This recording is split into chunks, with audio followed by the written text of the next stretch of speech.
again, and welcome to Denton's Tales. Now, this time, a very unusual tale. A question to begin with. Do the gods ever actually interfere in the lives of humans? Do they sometimes descend from Asgard and make contact with the residents of Midgard? In other words, us? Well, that, I'm afraid, I can't tell you. But I do know of a story of a time when they didn't descend. No, they rather ascended, rose up from below, from Niflheim, from the realm of the dead, hell. And this is quite a tale, and one that I personally find fascinating.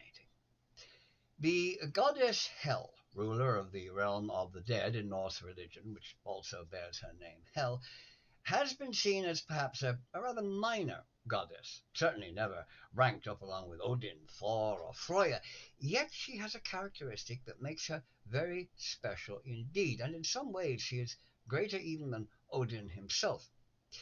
If you believe in the old gods, well, now your chances of ever meeting Thor or Freya, Frigg or Skadi, well, they're remote, to say the least. And as for Odin, well, forget about it.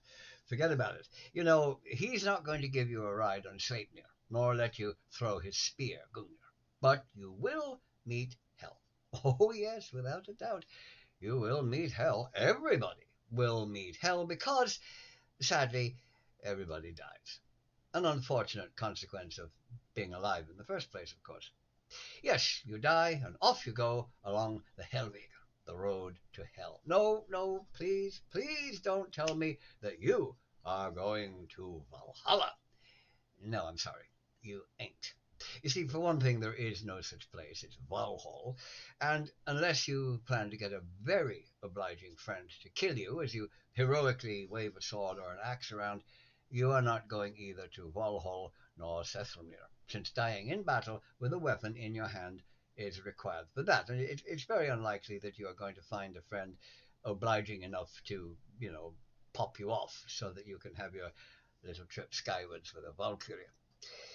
The question that relates to this story is, do you have to wait until you die to encounter the goddess of the dead, or have some people met her while they were still alive?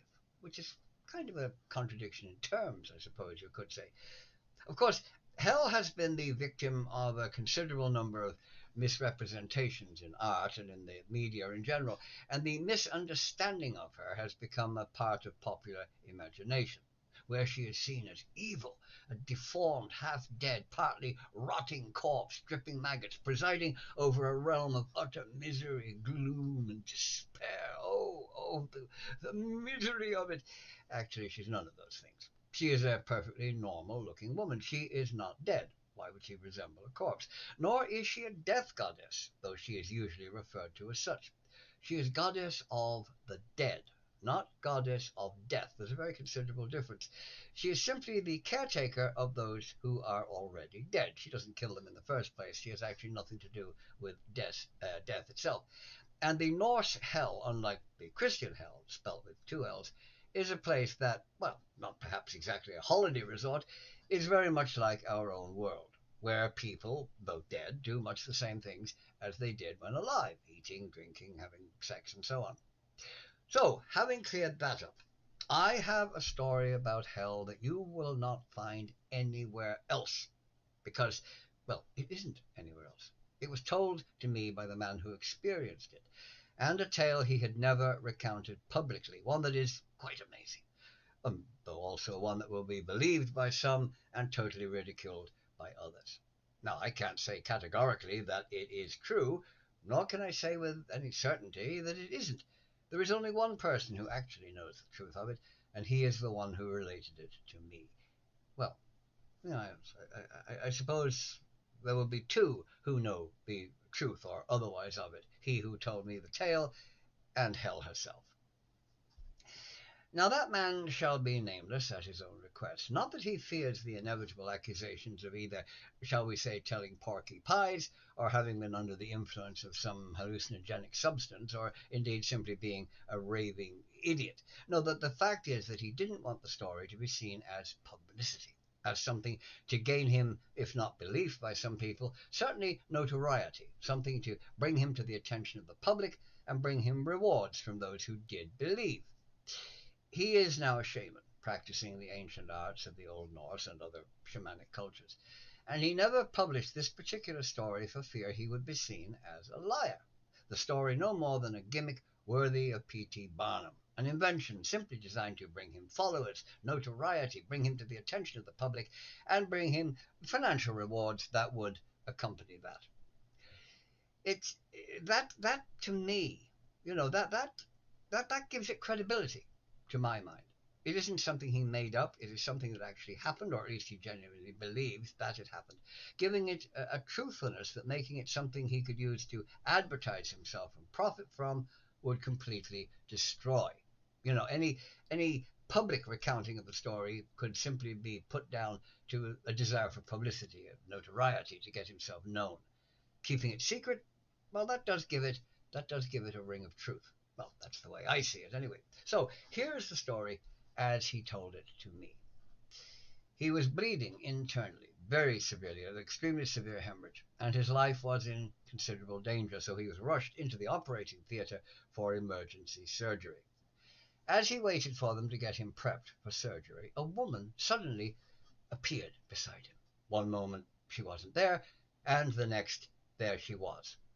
A woman who, it was, well, seemed both alive and dead, clearly the colour of a corpse, and a bit mouldy as well, with a few maggots and things, dressed in a very archaic manner.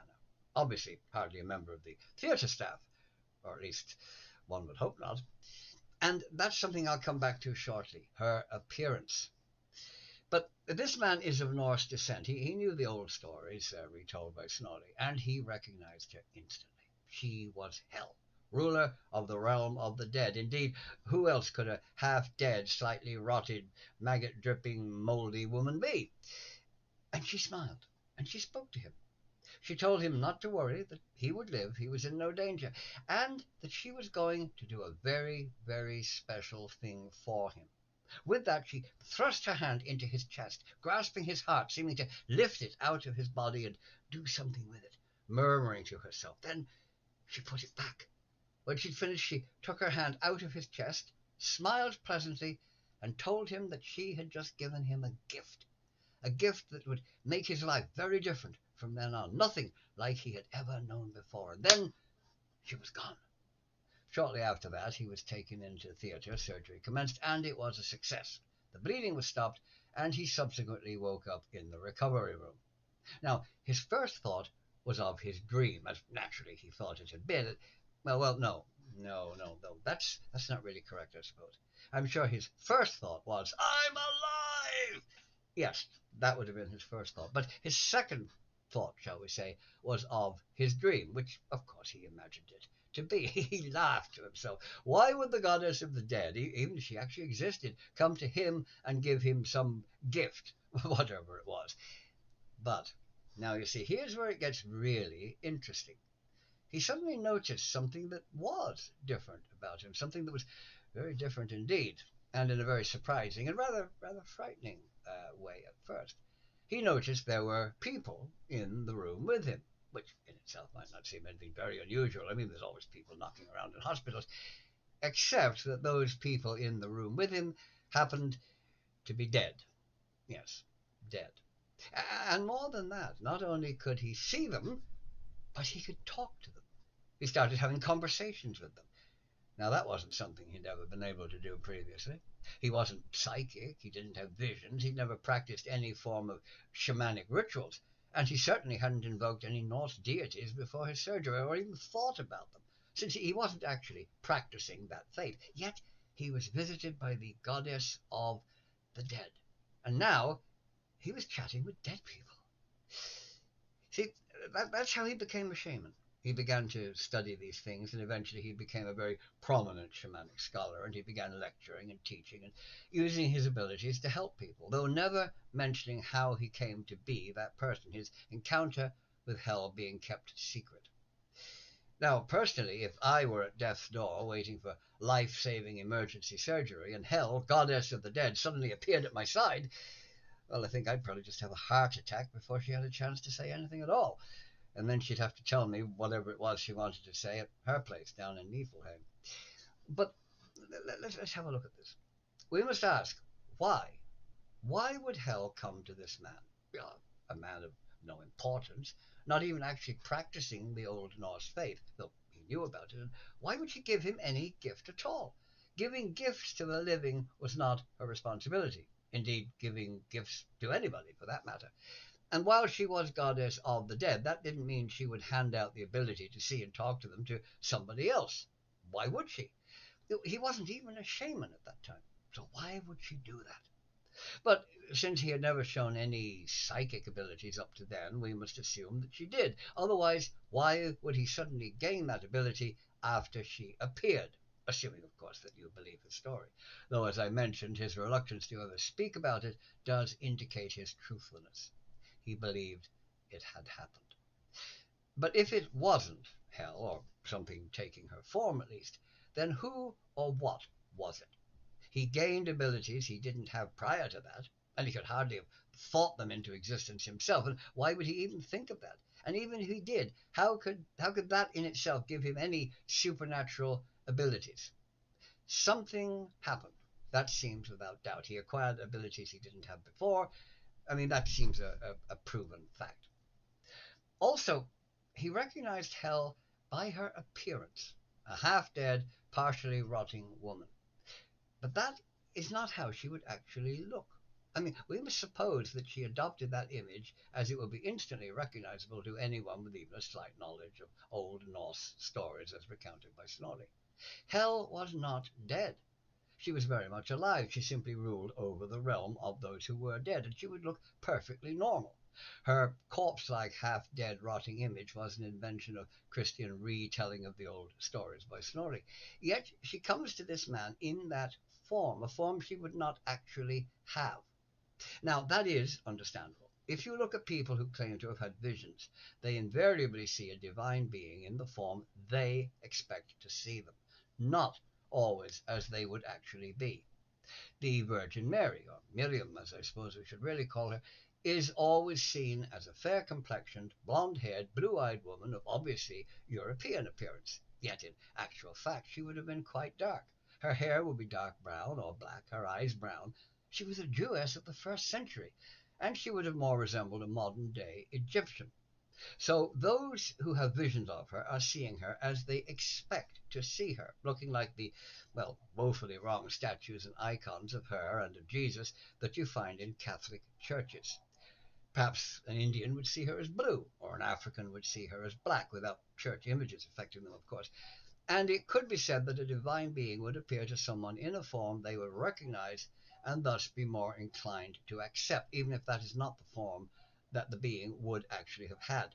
So, would Hel appear to someone as a normal-looking woman? Say, oh, I know I don't look dead, and there's no maggots in me, and my flesh isn't dropping off, but I'm the goddess Hel, okay? No, no, probably not. Not if she wanted them to believe her. Just as the Virgin Mary, appearing to a devout Catholic in a grotto in France, looking like she actually did, would get the response of, well, who are you supposed to be? That still leaves us the question of why.